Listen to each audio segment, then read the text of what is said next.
redação. Aqui em São Paulo, acho que das grandes, só a Unicamp é que pede outros gêneros, a maioria fica como dissertação. Então, nosso problema é pensar em como defender essa nossa ideia.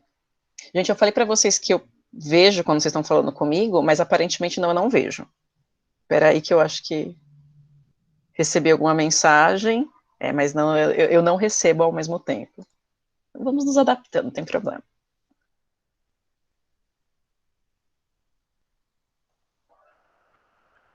Ótimo. Bom, primeira coisa que a gente vai passar o ano inteiro esperando é qual que é o tema da redação, qual que é o tema da redação, qual que é o tema da redação, né? Todas as vezes que algum aluno vem conversar comigo, a perguntar é qual que é o tema da redação? E aí, professora, chuta o tema da redação? O melhor é quando a gente chuta alguma coisa que não cai, que a gente tem que escutar no dia seguinte você errou o tema, né? Que coisa. Gente, é loteria, né? Acertar o tema de redação. Imagina então, em 2020, a gente tem um monte de coisa acontecendo ao mesmo tempo. É difícil a gente conseguir delimitar o tema. E mesmo quando consegue, né? Mesmo quando é um ano mais tranquilo, que você consegue acompanhar todas as notícias, todos os jornais, daí eles tiram como tema de redação algo que a gente não estava esperando, que não faz ideia, tipo o tema de 2017, que foi os desafios para a formação educacional dos surdos no Brasil. Ninguém esperar um tema tão específico. Ainda mais, educação, ok, a gente sempre espera que fale sobre educação, mas a educação de uma população tão específica como a população surda foi uma surpresa. Então, o meu trabalho com vocês hoje é primeiro. Eu sei que a gente só pensa no tema, e nossa grande preocupação seria o tema, mas primeiro, não dá para adivinhar, né? Não tem como a gente adivinhar esse tema. Segundo, mesmo que caia um tema que a gente nunca ouviu falar, não sei, não tenho contato com a comunidade surda, não sei o que escrever. Mesmo que for o caso, dá para fazer, contanto que vocês saibam o que a gente está procurando. Por quê? Porque não importa se é algo que a gente não estava esperando, nenhum cursinho chutou, não tem problema. Nenhum cursinho chutou, nós vamos tratar do jeito que for possível. Gente, me dá só um minutinho. Ah, ok, tá. Eu achei que estavam me avisando de algum problema técnico. Não sei sobre a comunidade surda, eu estou pegando o exemplo de 2017, não do ano passado, porque o do ano passado, ele era bem mais acessível, né, democracia, acesso, né, democratização do cinema. Agora, a comunidade surda assustou muitos alunos, e bons alunos, alunos muito bem formados. Por que eles se assustaram tanto? Porque a gente imagina que tem que ser um grande especialista no assunto. Professora, eu não sei o que eu vou fazer. Talvez você não saiba nada sobre a comunidade surda, mas você sabe sobre educação. Você é um estudante, você está estudando para a prova. Então, ok, eu não consigo focar em um dos aspectos. Eu não sei muito para falar, mas sobre educação eu sei. Se a gente fosse imaginar agora, né, mesmo nessa situação virtual que a gente se adaptou, um aluno surdo, ele vai ter uma certa dificuldade em se comunicar comigo, porque eu não sei Libras, né, eu nunca aprendi Libras. Pronto, você já tem como escrever seu texto. Você vai falar sobre a necessidade dos professores conhecerem Libras para se identificar. Então, a gente não precisa necessariamente focar o assunto que eu entendo melhor. Não tem necessidade. O que a gente precisa é de um texto bem escrito e bem estruturado, que é mais ou menos o que eu vou mostrar para vocês agora. Caminhos para não me perder na escrita da redação. O que eu faço para saber que eu estou no caminho certo? Primeiro, a frase temática. Vocês vão ler a frase temática do Enem, vão segurar na mão da frase temática do Enem, para não correr o risco de dar fuga ao tema ou de dar tangência. Tangência do tema é quando a gente esbarra do tema e fala exatamente sobre ele. Então, pegar o tema, por exemplo, a frase temática de 2015. 2015 foi uma frase temática complicada também. A persistência da violência contra a mulher. O que a gente lembra quando vai contar para os colegas, né? Alguém pergunta, e aí, você fez o Enem esse ano? Qual foi o tema da redação? Violência contra a mulher. Você está ignorando a palavra persistência. E ela não está ali para decoração. A banca escolheu essa frase com todo cuidado. Se a banca escolheu colocar a persistência, você não pode esquecer de persistência. Como é que você vai colocar persistência? Ok, o que persiste é porque não é novo, já existiu. Um exemplo histórico, uma adjunta adverbial, né, uma expressãozinha como até hoje, né, ainda hoje a violência contra a mulher. E ok, você compreendeu totalmente o tema. 2016, caminhos para combater a intolerância religiosa no Brasil. Nós só lembramos do intolerância religiosa. Mas se tinha a palavra caminhos, a gente tinha que ter abordado o que já foi feito nesse sentido para tentar, como a Constituição, nós temos liberdade de credo na Constituição, para falar que esse problema também nós já tentamos trabalhar com ele há algum tempo. Então a gente, os textos de apoio, que no Enem às vezes ajudam muito, às vezes ajudam muito pouco. Os textos do ano passado eram bons, né? Tinha alguns dados sobre distribuição do cinema no país, tinha alguns dados. A gente percebia nos textos de apoio que a gente podia falar de streamings como Netflix, Amazon Prime, porque um dos textos falava sobre eles, então o cinema não precisava ser a estrutura física cinema, mas a gente vai ter noção do que a gente pode ou não pode escrever, ou do que a gente deve escrever, a gente não pode deixar de escrever, é pela frase temática, pelo amor de Deus, cuidado com ela. Na dúvida, escreve a frase temática em algum lugar. Então, ano passado a frase era democratização do acesso ao ensino. Em algum momento do texto você escreve assim, para que haja democratização do acesso ao cinema, devemos, por quê? Porque nossa primeira briga no Enem é não falhar o tema. Tenho certeza, li com cuidado, professora, tenho certeza que todos os elementos aqui presentes aparecem no meu texto, ou num exemplo, ou na adjunta adverbial. O que eu faço agora? Bom, a gente vai começar a escrever. E eu recomendo que vocês comecem pelo final, né, que vocês comecem escrevendo o fim da redação, que para o Enem seria a proposta de intervenção. A gente já vai falar um pouquinho mais sobre ela. Por quê? O Enem é uma prova muito própria. É o único vestibular que pede proposta de intervenção. Todos os outros, você tem uma conclusão, que é uma conclusão mais padrão da dissertação, que geralmente é uma sinopse. Para ser muito sincera com vocês, isso de proposta de intervenção nem combina muito com dissertação. A dissertação não costuma ter essa obrigatoriedade de não solucionar, mas tentar resolver o problema. Tentar, pelo menos, diminuir o problema, suavizar esse problema. Isso é característica do Enem. Alguns professores vão instruir vocês a não colocar no final da redação. E eu entendo por que eles falam isso. Porque eles acham que fica, não sei, a estrutura meio fraca, digamos assim, muito previsível. Mas nesse caso, previsível é bom, porque o corretor, ele tem muito trabalho, ele tem muitas redações para corrigir, e ele está esperando, né, a maioria coloca a proposta de intervenção no último parágrafo. Então, se você colocar também no último parágrafo, facilitou para ele.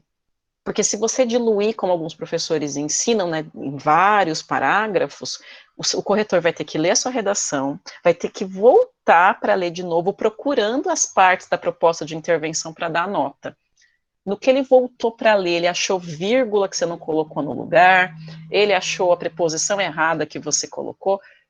Então, vamos facilitar a vida do corretor e facilitar a nossa.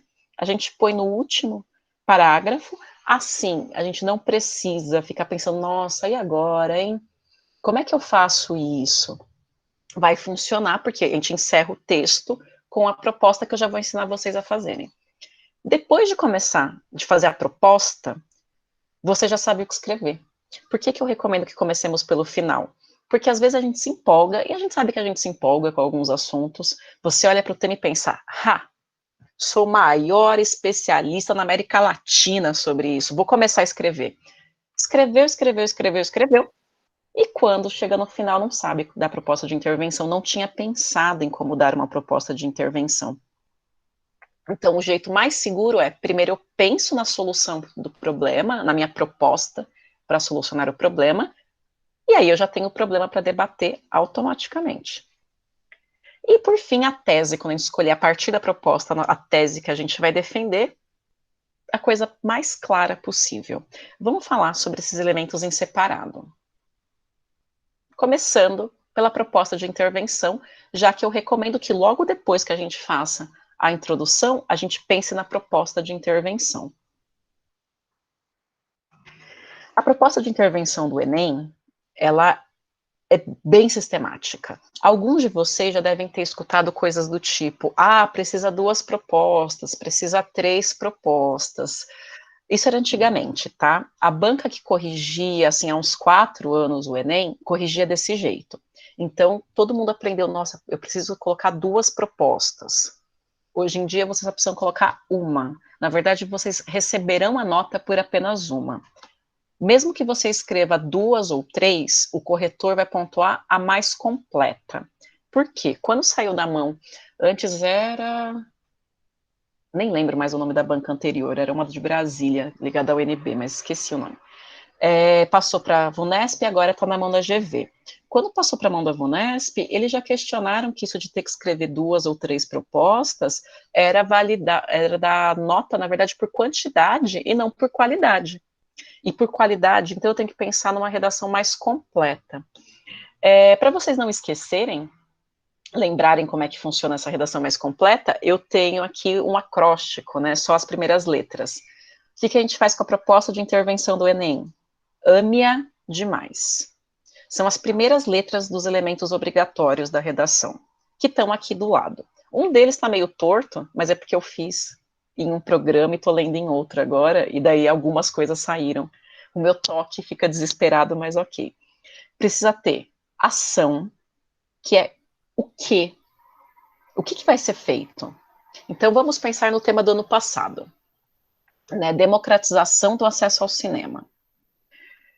E eu preciso pensar, ok, se me mandaram democratizar o cinema, eu preciso partir do ponto em que ele não está democratizado. Nem todas as pessoas têm acesso ao cinema. Senão, não teriam me proposto esse tema. Se fosse fácil, se todo mundo conseguisse ter acesso a essa arte. Então, ok, eu vou partir do pressuposto que as pessoas não têm acesso ao cinema. Lembre-se que esse processo é quando você está interpretando o tema. Então, li a frase temática, li os textos, ok. Tenho que democratizar porque não está democratizado. Por que que eu considero? Primeiro, o que eu considero cinema nesse tema? Estou considerando filmes em geral? Se eu considerar filmes em geral, eu posso pensar na internet, posso pensar na Netflix, né, em outros serviços de streaming. Se eu pensar sala de cinema, já tem um outro recorte. Vamos ficar com um recorte mais fácil. Sala de cinema. E eu acho que não é tão acessível, né, acho que nós não temos a democratização porque é caro. O cinema no Brasil é caro, certo? Então, qual vai ser a ação? O que tem que ser feito? Baratear o preço do ingresso. Percebam que não precisa ser nada fantástico, ninguém espera que vocês sejam ministro da cultura, agora secretário da cultura, ministro da economia, ninguém espera isso. É coisa simples. Ok, eu acho o ingresso caro.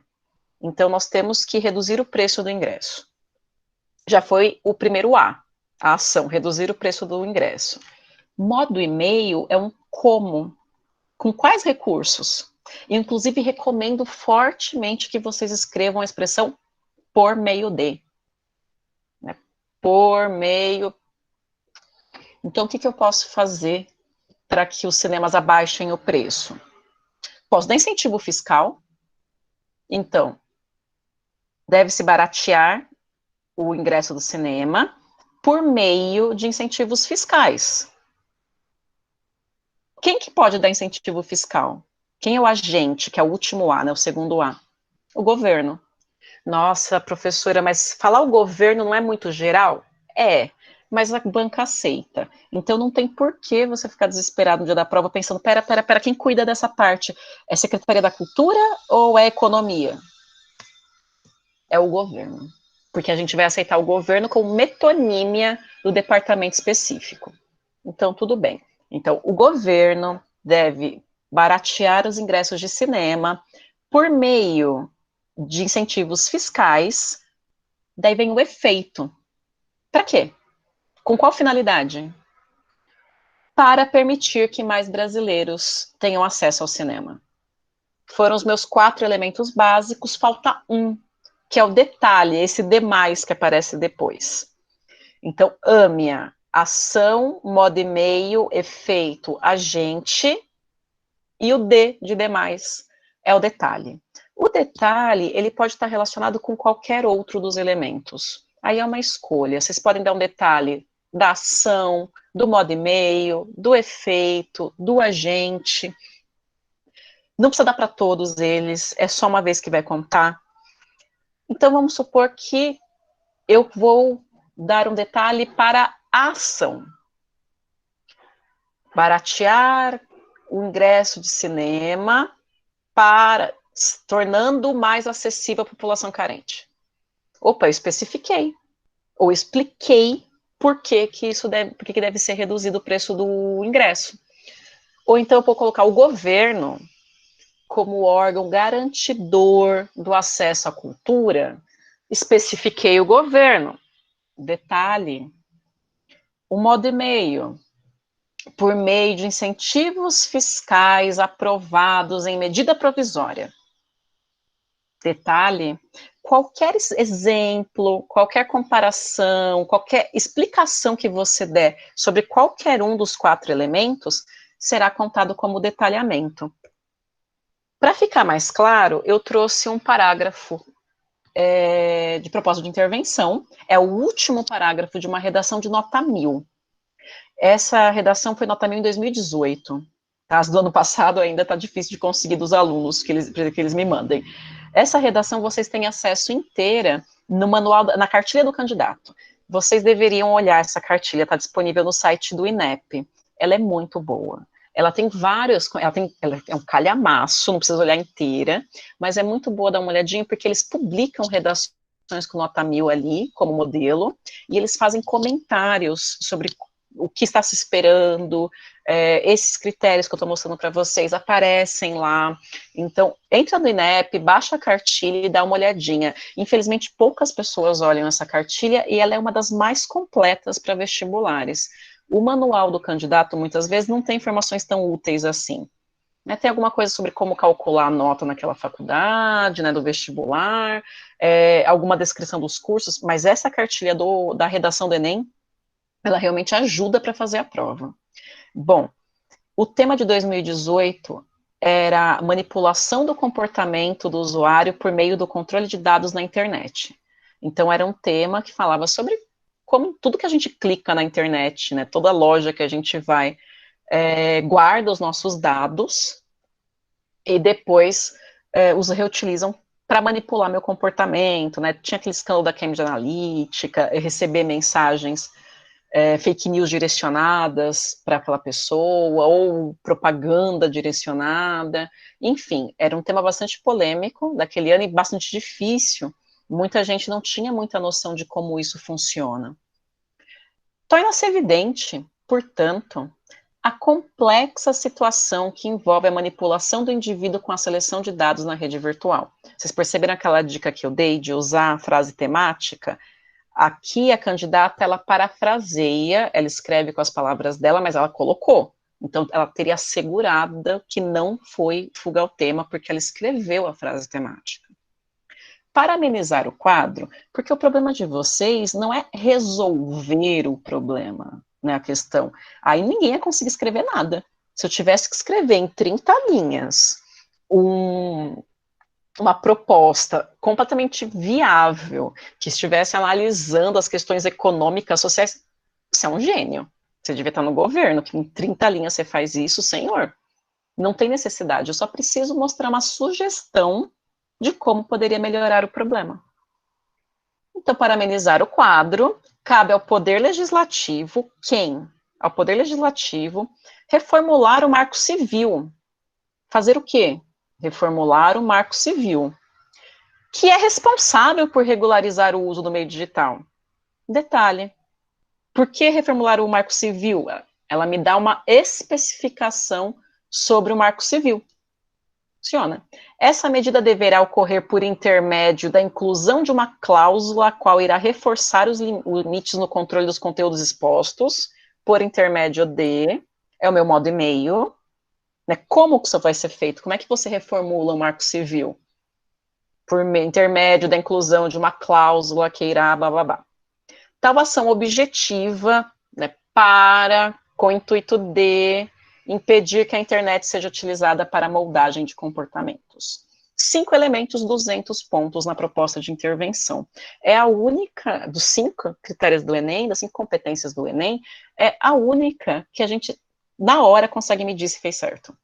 Estou escrevendo e conta. Tem quem, tem o que, tem por quais meios, tem para quê. Um dos 4 está detalhado, com exemplo, com comparação, 200 pontos.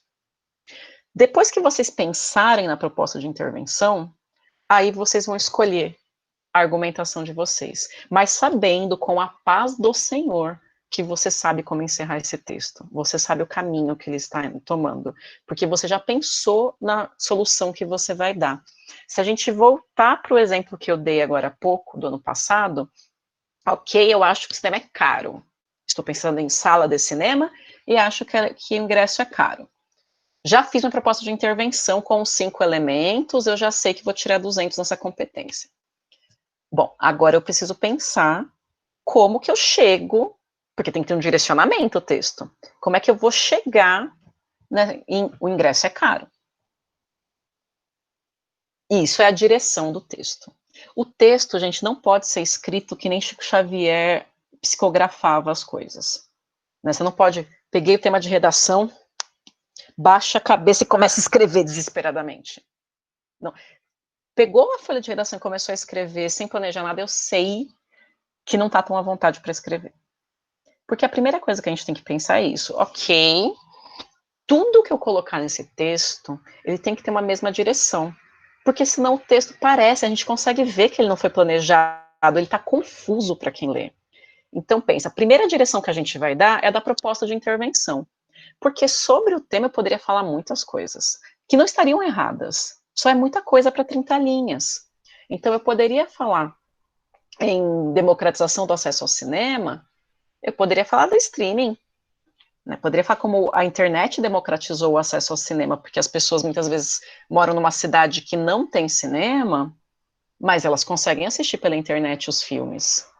Eu poderia falar sobre essa questão, muitas cidades do país, a maioria das cidades do país, isso estava na prova, não tem sala de cinema. Então, se eu tivesse, eu posso pensar ainda sobre isso. Poderia pensar o acesso ao cinema não só como assistir o filme, mas como fazer cinema também. Nós, brasileiros, temos acesso para criar os nossos filmes, e aí eu iria para uma outra área, eu iria pensar em incentivo à cultura, Lei Rouanet, cursos de cinema gratuitos, e por aí, vocês percebem que tudo isso estaria certo. Só que se eu colocar tudo isso em 30 linhas, a minha nota é baixa. Por quê? Porque claramente você não arrumou seu pensamento. Tudo que você foi pensando, você foi escrevendo. Tudo que você foi pensando, você foi escrevendo. Muitas vezes, quando a gente pega um tema que a gente não sabe nada, no cursinho, na escola de vocês, ou estudando por conta, vocês vão pegar um tema de redação para escrever, não sei nada. Ok, escrevo com pouco que eu sei, e vou bem, sai o texto, 8, 9, eu sou o gênio da redação, vou muito bem. Daí você pega um tema que você sabe. Aquele negócio, eu sou o maior especialista na América Latina sobre isso. Minha mãe mandou colocar esse tema de redação aqui, porque agora tenho certeza que eu vou acertar. Tira 5, 6, e você fica arrebentado, furioso. Como assim? Muito provavelmente você fez isso. Quando você sabia pouca coisa, você se manteve em uma linha de raciocínio só. Quando você sabia muita coisa sobre o assunto, você tentou colocar tudo o que você sabia e o texto ficou sem direção. Então, é muito importante que a gente saiba aonde está indo. Então, se eu estou indo para essa proposta de intervenção que fala que o cinema é caro no Brasil, o que eu vou falar ao longo do meu texto? Eu vou falar que o brasileiro compara o salário mínimo com o preço do ingresso aqui em São Paulo. O salário mínimo deve estar 1.000 e pouquinho, e o ingresso é fácil, R$35. Se a gente for comparar, realmente é caro. Né? Uma pessoa que vive com salário mínimo, ela não consegue, né, pagar aluguel, pagar as coisas da casa e ir ao cinema. Então, você pode fazer a comparação para provar que é caro. pode falar da necessidade da cultura, né? Por que essa população precisa ter acesso ao cinema? É uma questão de autoidentidade, é para compreender melhor o mundo, é expressão. Então, você conduziria seu texto para que a única conclusão lógica seja: a gente tem que baixar o preço do cinema.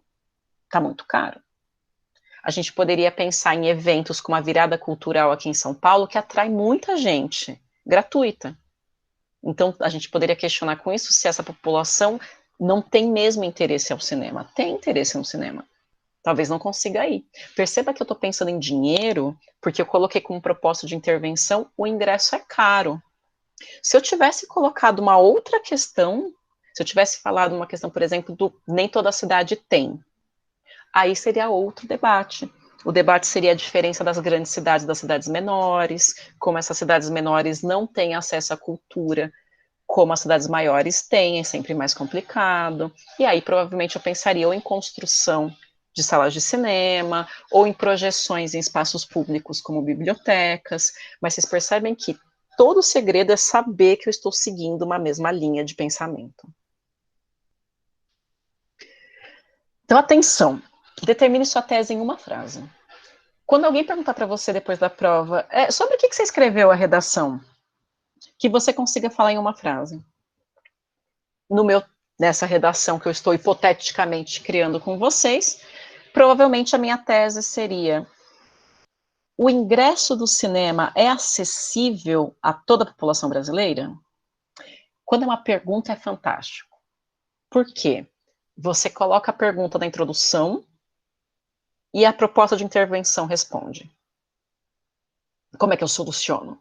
E aí toda a sua argumentação, todos os parágrafos do meio seriam para provar que o ingresso é caro quando a gente compara com o ganho médio da população brasileira, sobretudo a população mais pobre. E é isso que eu quero provar. Eu quero provar, então, que o cinema é importante, mas ele é caro para a maior parte da população. E eu só vou citar coisas sobre isso. Nossa, mas eu tenho um exemplo muito bom sobre essa questão de fazer cinema. Né? Eu vi um documentário comparando, mostrando como em outro país, sei lá qual, Coreia do Sul, há um incentivo muito forte para a cultura. É o tema da sua redação? Porque se você está falando que o cinema é caro, o que tem a ver esse incentivo? O incentivo tem que ser para a sala de cinema ficar mais barata. Não é que está errado pensar, como foi para vocês, em fazer cinema numa população que consegue se expressar pelo audiovisual, não está errado isso. O grande problema é que, na verdade, não tem nada a ver com a sua tese. Então, a gente tem que separar essa tese em uma frase, e daí quando você tem aquela ideia, nossa, eu vou falar disso, pera, comprova a minha tese? Se não comprova a minha tese, tira. Por quê? Porque em vez de subir a nota, desce.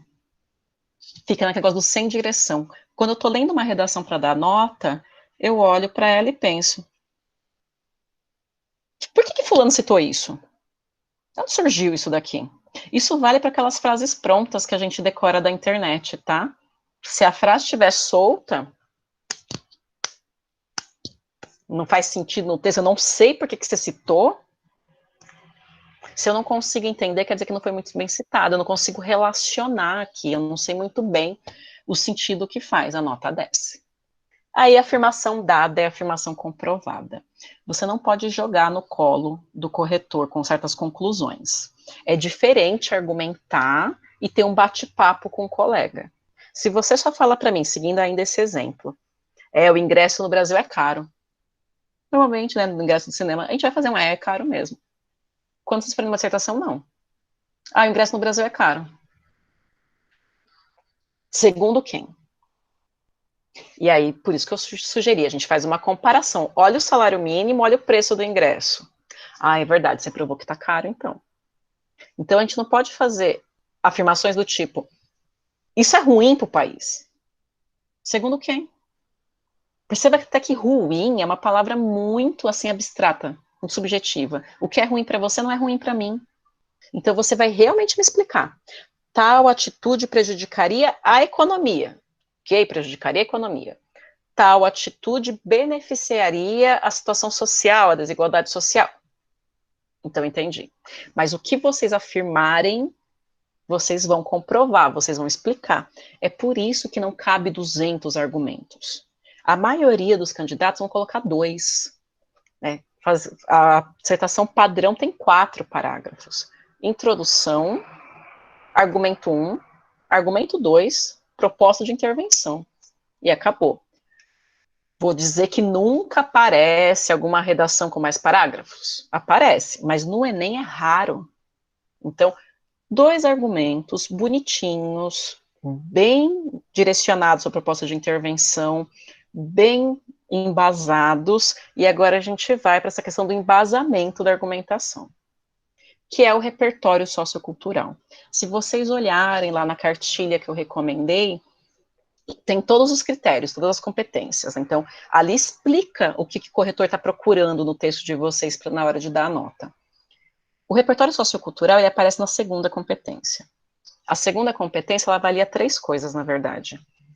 Se o gênero está certo, se é dissertação, se a interpretação do tema está correta, né, você, como a gente já falou no começo, interpretou corretamente o tema, o mínimo, para conseguir escrever, e se houve repertório sociocultural. Então, a gente vai falar um pouquinho o que é o repertório sociocultural. É aquela citação ou exemplo que tem que aparecer uma vez em algum lugar do seu texto. Válida e produtiva. Daí aqui tem alguns exemplos, né? Pode ser citação, pode ser exemplo, pode ser fato histórico, pode ser dado estatístico. Aí o que sempre me perguntam, posso usar os textos de apoio? Pode. Qual que é o problema do texto de apoio? Ele está lá e você pode utilizar. Você não vai perder ponto por usar o texto de apoio. Então, qualquer informação do texto de apoio que for útil para você, então, se tiver uma porcentagem, tiver uma citação de um filósofo, tiver uma notícia de jornal, pode usar. Mas isso não dá nota alta. A nota alta aparece quando, pelo menos, não precisa encher o texto. Uma vez no texto, você cita alguma coisa que não estava na prova de redação. Pode estar em outra parte da prova. Pode estar, por exemplo, numa questão, mas não no texto, nos textos motivadores. Por quê? Eles estão avaliando se vocês conseguem correlacionar assuntos. Então, quando eu penso em cinema, o que eu vou citar de cinema? O que eu vou citar de cinema? Alguns alunos dão sorte de cair um tema que eles viram no documentário, que eles... Se eu não sei, não vi nada sobre cinema, o que eu vou falar? O que eu estudei sobre cultura? Que nem eu falei que a gente fez em 2017, não sei nada sobre surdos, sei sobre educação. Então, eu não sei nada sobre cinema, assim, ok, cultura, por que o acesso à cultura é importante? Daí você vai lembrar de um filme que você viu, talvez você lembre de um filósofo da aula, de um fato histórico, nem que seja para comparar literatura com história, e daí cinema com história. Porque literatura e cinema são áreas de artes, e a gente, do mesmo jeito que vocês estudaram na aula de literatura, que a literatura espelha o período histórico, vocês podem falar que o cinema também vai espelhar. Vocês podem citar um filme, tipo Bacurau, poderia ser citado. Um filme nacional que fez muito sucesso, atraiu muita gente para o cinema, Tropa de Elite. O Enem, ele não faz diferenciação. Né? Tem algumas provas que fazem, sim, mas o Enem não faz. Então, se você citar uma série ou citou Platão, para o corretor é a mesma coisa. O que eu preciso que seja? Primeiro, válido. O que é um repertório validado? Pertence a uma área do conhecimento humano. Sempre me perguntam, professor, eu posso inventar? Pode, mas você vai inventar alguma coisa esquisita, eu vou bater o olho, tá bom. E finge que não tá lá. Então, o que é uma área validada? Filosofia, geografia, história, literatura, alguma séries. 2018, quando falaram da manipulação do comportamento do usuário, encheu de citação sobre Black Mirror, aquela série da Netflix, e tá tudo bem, não tem problema, pode usar a cultura. Mas o ideal é que daqui até o dia da prova, vocês se preparem para isso. Então, leiam jornais e revistas, documentários são ótimos, porque você senta na frente do computador, na frente do celular, 2 horas assistindo documentário e você sai com uma noção nova daquele assunto. O YouTube tem vários documentários gratuitos. E podcasts. A gente sabe que às vezes não dá tempo, mas tem muito podcast sobre assuntos específicos. A Folha de São Paulo tem um podcast curtinho, que sai todo dia durante a semana, Café da Manhã, com alguma notícia da semana, todos os dias comentando. 40 minutos, meia hora. Né? Agora eu estou de quarentena, mas quando eu ia para o trabalho, eu ia escutando, para já me localizar o que está acontecendo. Se aparecer na redação, eu sei o que citar. Mas lembrem-se que essa citação não precisa ser tão direta, tão crua assim. Não sei. Alguns, né, em 2017, lembraram do Beethoven, né, porque Beethoven era surdo e compôs a Nona Sinfonia depois da surdez. Ótimo, lembrou, pode escrever. Mas Beethoven em si é válido, não é produtivo ainda. Válido por quê? É uma personalidade histórica da música.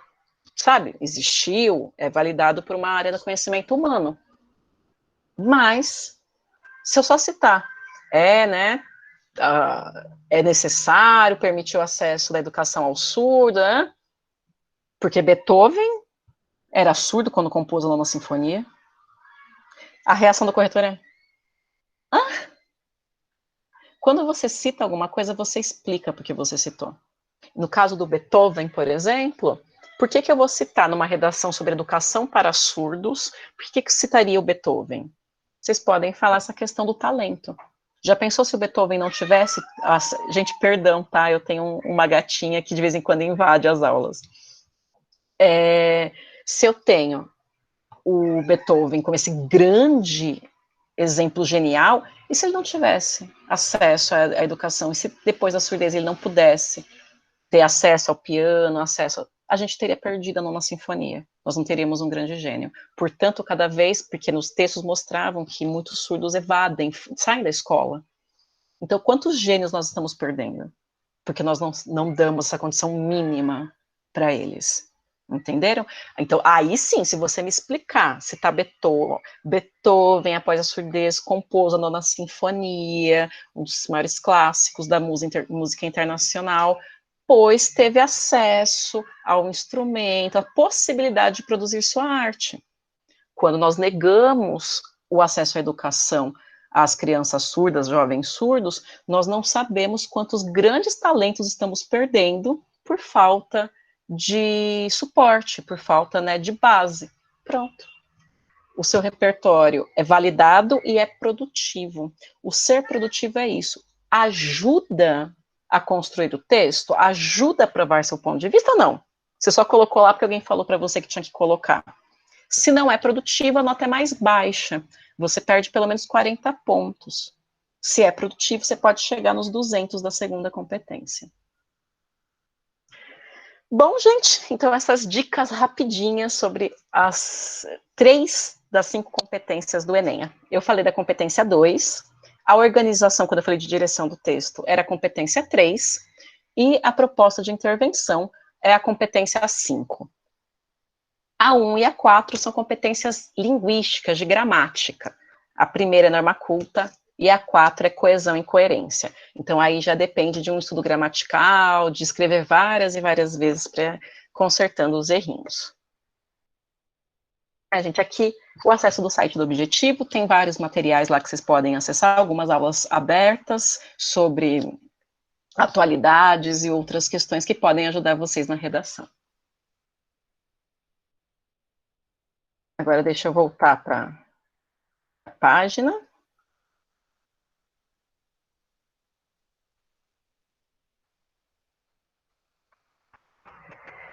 Gente, alguém tem alguma dúvida antes da gente encerrar a nossa palestra?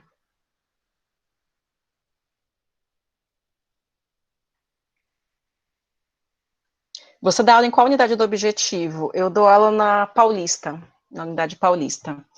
Também dou aula na unidade Santa Amaro, são as únicas duas. O pessoal quis me poupar de viajar pela cidade inteira.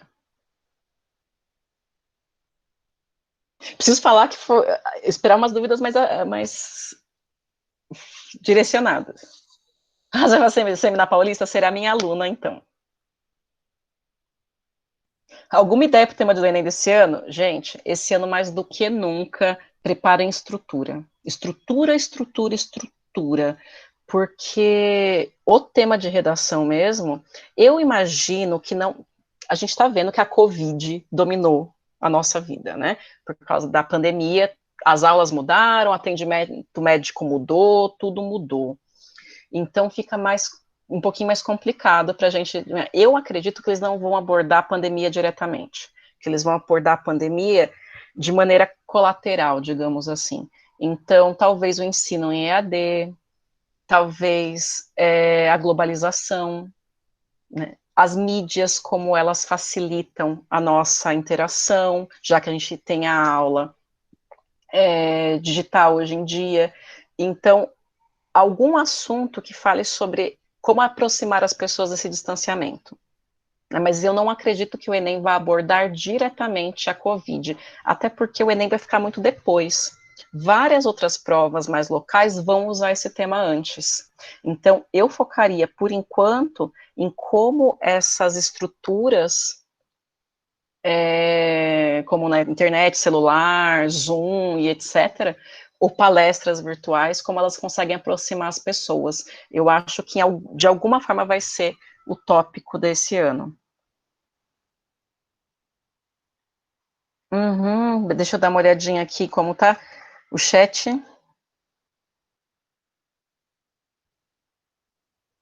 Você acha melhor citar o governo ou o Estado? É a mesma coisa pra gente, tá? São sinônimos. Você colocou o Estado com E maiúsculo, só não me coloca com E minúsculo. Colocou com E maiúsculo, é isso aí.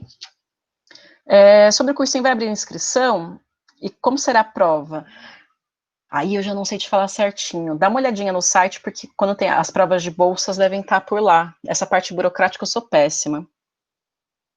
Posso fazer uma pergunta na redação, respondendo e explicando depois? Sim.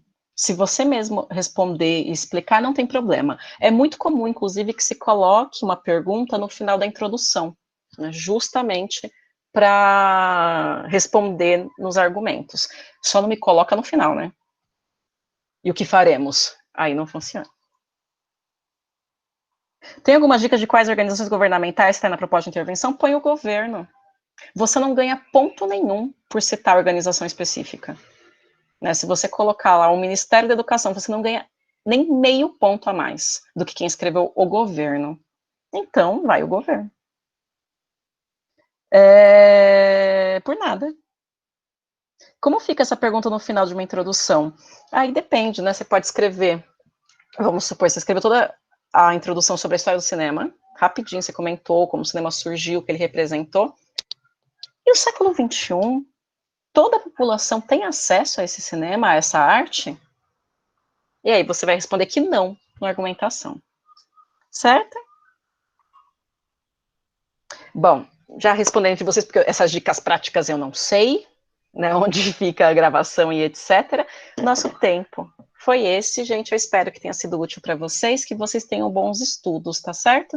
Aproveitem as palestras e até a próxima. Tchau, tchau. Eu agradeço a atenção de vocês. Tchau, muito obrigada. Não saiu.